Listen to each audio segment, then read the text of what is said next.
Hello, good morning. Jose Kachappilly official ചാനലിലേക്ക് സ്വാഗതം. ആന വാ പൊളിക്കുന്നത് കണ്ട് അണ്ണാൻ വാ പൊളിക്കരുത് എന്ന് പറയും.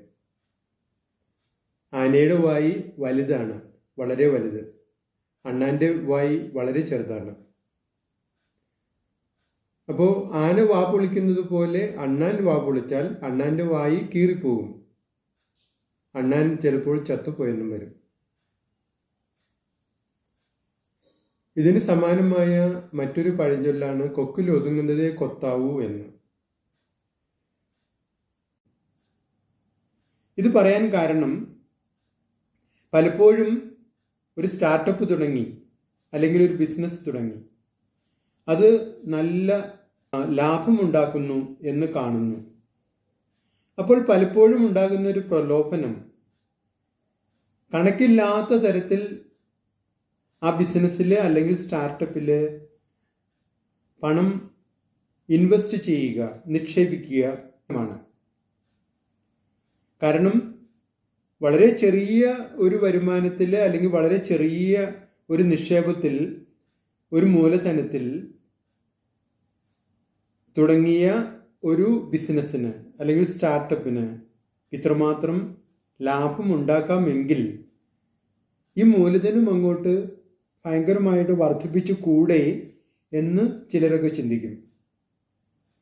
അപ്പോൾ എവിടെ നിന്നെങ്കിലൊക്കെ കടമെടുത്ത് വാങ്ങാവുന്നവരിൽ നിന്നെല്ലാം പണം വാങ്ങി,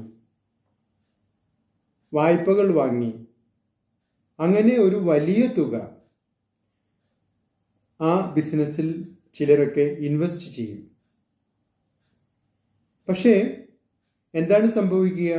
ആ ബിസിനസ്സിന് താങ്ങാനും പറ്റുന്ന ആ ശേഷിക്ക് അപ്പുറം അതിൽ പണം ഇൻവെസ്റ്റ് ചെയ്യുമ്പോൾ അല്ലെങ്കിൽ മറ്റുള്ള അസറ്റുകൾ ഇൻവെസ്റ്റ് ചെയ്യുമ്പോൾ താങ്ങാൻ കഴിയാതെ ആ ബിസിനസ് ചിലപ്പോൾ അന്ത്യശ്വാസം വലിച്ചു എന്നും വരാം.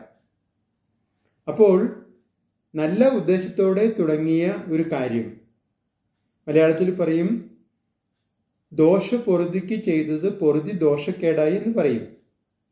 നല്ല ഉദ്ദേശത്തോടെയാണ് വലിയ ഒരു നിക്ഷേപം നിലവിലുണ്ടായിരുന്ന ആ ബിസിനസ്സിലേക്ക് കൂട്ടിച്ചേർത്തത് അല്ലെങ്കിൽ സ്റ്റാർട്ടപ്പിലേക്ക് കൂട്ടിച്ചേർത്തത്. പക്ഷേ അത് ആ സ്റ്റാർട്ടപ്പിന് അല്ലെങ്കിൽ ആ ബിസിനസ്സിന് വിനയായി തീരുകയാണ്.